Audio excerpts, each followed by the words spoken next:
The 2024 box office, despite a handful of hits during the summer, has been relatively disappointing for Hollywood, tracking behind even 2023's weak box office performance. But they're desperately hoping that this weekend can start to turn things around headed into the holiday season. And that starts with two movies that appeal to vastly different demographics. Much like we saw last year with Barbie and Oppenheimer releasing on the same day, appealing to vastly different people, they're hoping they can recreate that with Wicked and Gladiator 2. And so far, with the previews for the box office already in from Thursday, we're seeing that one has probably a better chance of doing that than the other. Box office, Wicked earns huge $19 million from week-long previews. Gladiator 2 soars to 6.5 on Thursday alone.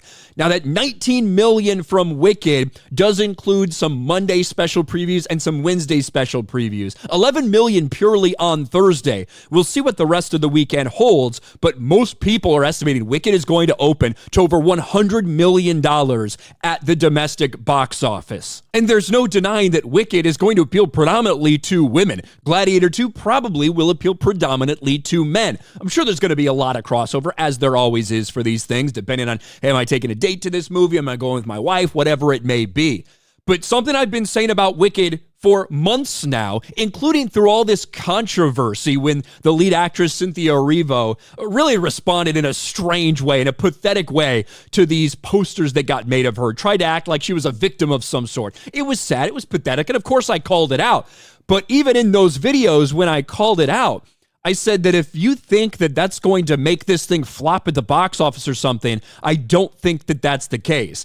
This is just a handful of examples from my videos from over a month ago where I said just that.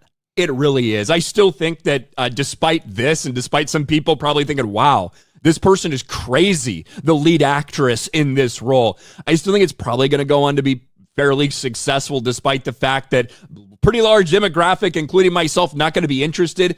But just like we saw with the Barbie movie, there's a different demographic out there that will come out and pay for things if they're interested in it. And that was kind of my whole point. Wicked is a movie that is made for women because the property Wicked, those are the people that care about it. In the same way, like if you went out to try to make a Wicked movie, hey, we're going to make this one for the guys.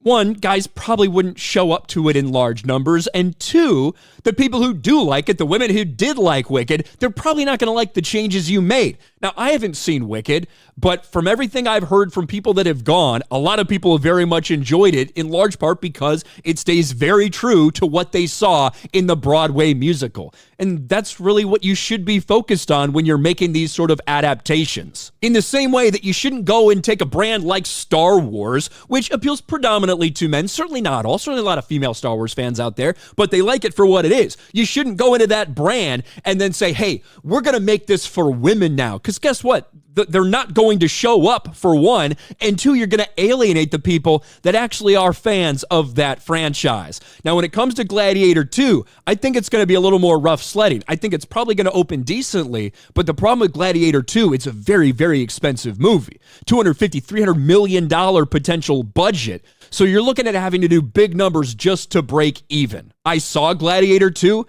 Does it hold up to the first Gladiator? Certainly not. That's a near perfect movie. That is virtually, in my mind, Gladiator, probably a 10 out of 10 movie. It really is. It's really excellent.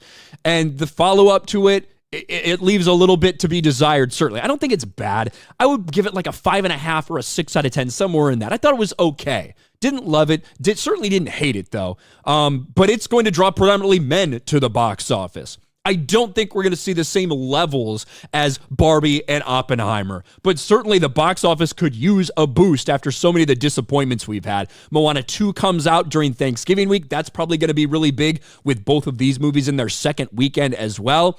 So only time will tell. But overall, just like I thought for Barbie and Oppenheimer, it's okay for movies to appeal to one certain demographic if that's what the property is based off of. And we can certainly call out some of the dumb things they say or the dumb things they've done at time, but at the end of the day, who is the key demographic? It's certainly not me. It's certainly not me, a dude in his 30s. I'm not the key demographic to go see Wicked. So at the end of the day, that's an important thing to keep in mind when looking at how we think these movies will perform. And so far, early indications are that Wicked is going to be pretty big at the box office. Gladiator 2, That's got a little more work to do. That remains to be seen. What do you guys think about this? Lots riding on both of these movies for obviously very different target audiences. Let me know in the comments section below. Smash a like button, subscribe to the channel, ring the bell for notifications, share this video out there, and I'll talk to you later.